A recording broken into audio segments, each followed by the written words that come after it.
Hello Gemini, Sun, Moon, Rising, and Venus signs. Kamusta po kayo? Sana po ay nasa mabuti kayong kalagayan. And welcome back po sa ating channel. Kung bago po kayo rito, welcome po kayo rito. And thank you po sa inyong pagbisita. I truly appreciate it. God bless you all, Gemini. So, tingnan po natin kung anong mga mensahe ninyo sa linggong ito, September 24 to 30 po. Thank you. Yan, nagpaiwan. We have the energy of the kite, Gemini. Ang iba sa inyo, may vacation plans. Ayan, maaaring yung vacation na to, ang narinig ko, December, no? So, maaaring ang iba sa inyo is planning a vacation or maaaring naka-schedule na talaga yan din, no? Sometime in December, maaaring ganon. Maari din ang iba sa inyo ay ngayon na, ngayong linggo, no? Magbabakasyon kayo, magkakaroon na kayo ngayon ng pagkakataon para mag-step back, no, ng kahit saglit lang, no, for a week doon sa inyong trabaho. We also have broken ring. Ayan, parting of the ways in either romance or business. Ayan, so mayroong paghihiwalay, no, para sa iba sa inyo. Mayroong paghihiwalay dito sa inyong love and romantic relationship or maaring sa negosyo, no. What else? We have forest, muddled, unclear thinking. Ayan. So, maaaring naguguluhan ang iba sa inyo sa ngayon. Maaaring, merong, merong kalabuan, no, sa inyong pag-iisip. Ngayon, hindi ninyo ngayon siguro alam kung anong direksyon ang tatahakin ninyo. Sa ngayon, maaaring related ito dito sa paghihiwalay sa relationship or sa negosyo, no? Or sa business partnership. So tignan natin kung ano pa ang mga mensahe para sa inyo, Gemini.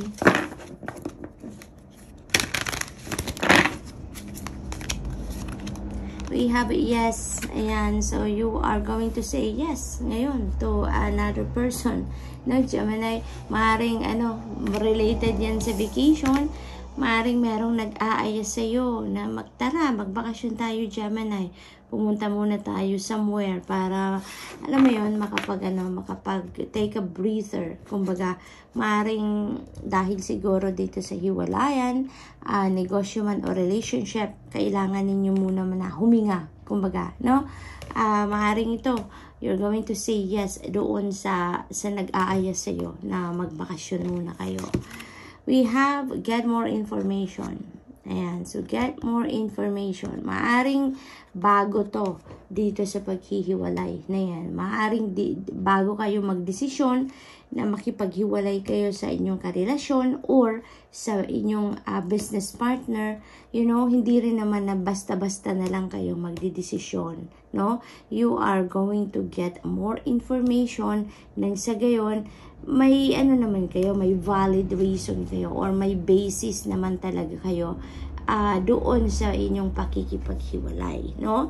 So, maaring ang iba sa inyo, kino-consider na talaga na makipaghiwalay na kayo, makipag-usap na kayo na, you're gonna call it quits at iniimbitahan kayo dito na before you do so, get more information, mag-research ka pa, mag-imbestiga ka pa, mag-gather ka pa ng mas maraming impormasyon, detalye, so that maging maayos ang inyong paghihiwalay or maging maayos ang iyong pakikipaghiwalay. Yung talagang meron kang basehan na konkreto, no?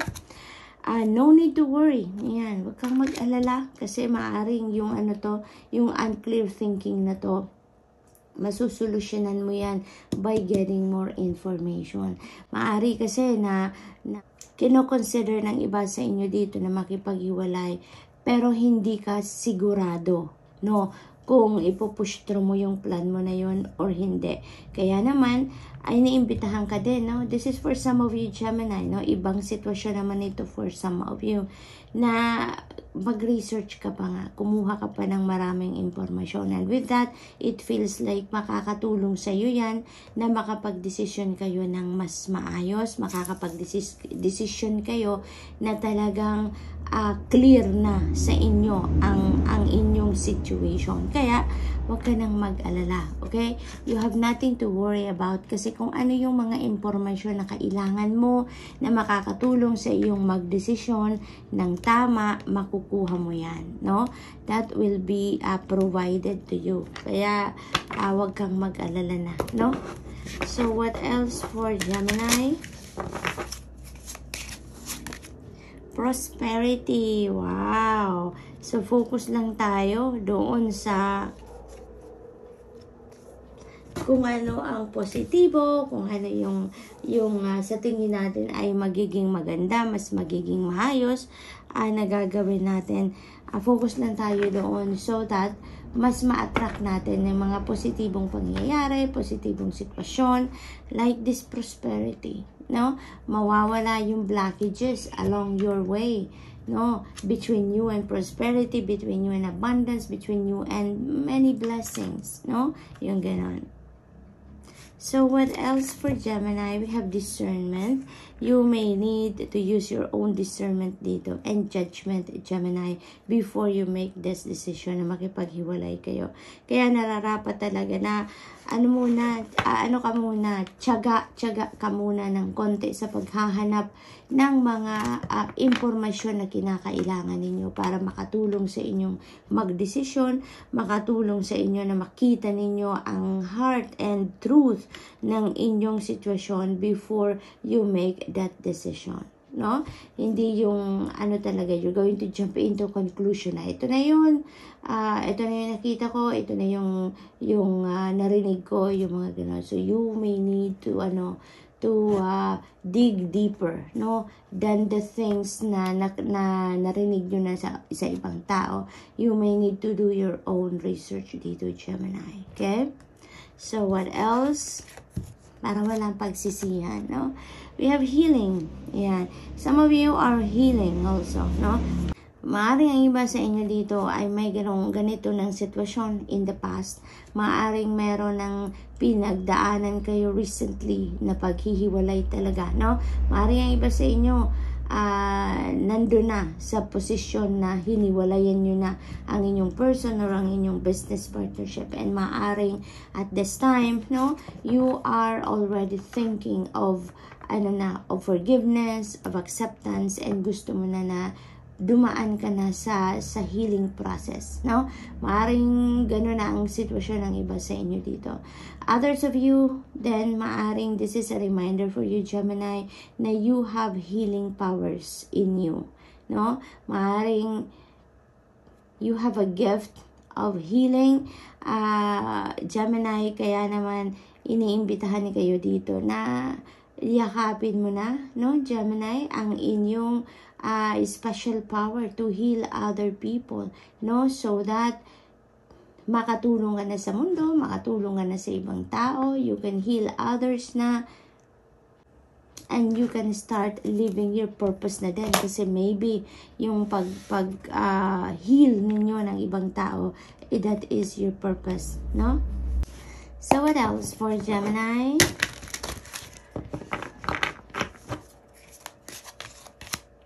Two of Cups. Ayan. So, there is partnership dito. See? Parang, you know what? Gemini, maaari kung sino man to na nahihiwalayan ninyo. Kung sino man yung ka-business partner ninyo dyan, or kung sino man yung karelasyon ninyo talaga, alam ba yun yung maghihiwalay kayo. It feels like to me that is meant to happen sa ngayon talaga for you. That is meant to happen na mawala yan sa landas ninyo. Matapos na yung relationship ninyo with that person. It's because there's something else na para sa iyo. There's something new na mas para sa iyo. There's something new na yun ang destined para sa iyo. So, maaaring ganun ang sitwasyon for some of you, Gemini. Kung sino yung kasama ninyo sa ngayon, kung sino yung kapartner ninyo sa ngayon, maybe, that person is not for your highest good. That person is not the right person for you. That person maybe is not supportive of you in any way, lalong-lalo na sa iyong soul's growth, no? And with this Two of Cups energy, feels like kung sino man ang parating dito sa inyo, maybe this is your person, no? Maybe this is the right one for you. Maybe this is your soulmate, your twin flame. Maaring this is the business partner na talagang very supportive of you, that ito yung mas makakatulong sa'yo. So, it feels like kung sino man ang parating dito sa'yo, sa buhay ninyo, Gemini, kung anumang klaseng relationship ang magkakaroon kayo dito. Kasi iba-iba tayo ng sitwasyon, kung anumang klaseng relationship yan, you are going to be, click kayo, no? Magiging click kayo, magiging supportive of you kayo sa bawat isa, yung you will be on the same page, you are in sync, kumbaga. So, it feels like, yung partnership na yan, that is what is going to bring you prosperity, no? Nasa tapat pa rin niya yan, prosperity card. So, it feels like, dyan ninyo makikita yung abundance, yung prosperity, yung happiness ninyo with that person. So, what else? We have Ace of Cups. Ayan, there is a new beginning dito, especially in love, no? So, feels like kung kayo ay papunta pa lang sa hiwalayan, or kung kayo ay nahiwalay na, no, doon sa inyong person, whatever the case may be, it feels like, Gemini, that someone is coming in dito sa buhay ninyo, and you are going to start fresh with that person. You're going to start a new relationship with that person. Kahit anumang klaseng relationship yan, depende sa inyong sitwasyon. Kasi maaari talaga na that is a new business partnership, that is new friendship, that is new love and romantic relationship na sisimulan ng iba sa inyo dito, Gemini, no? So, good luck to that, Gemini, and always, sa mga importanteng desisyon kagaya nito, always use your discernment and judgment, and always check in with your intuition so that you will be guided to the right person, no? And to the right decision kung ano na ang gagawin ninyo. So, this is also,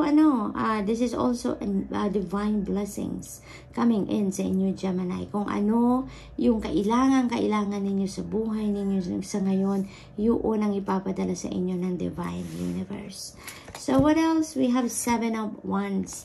Ayan. So, it feels like meron talaga ditong mga tao also around you, Gemini, na maaring naiinggit sa inyo, no?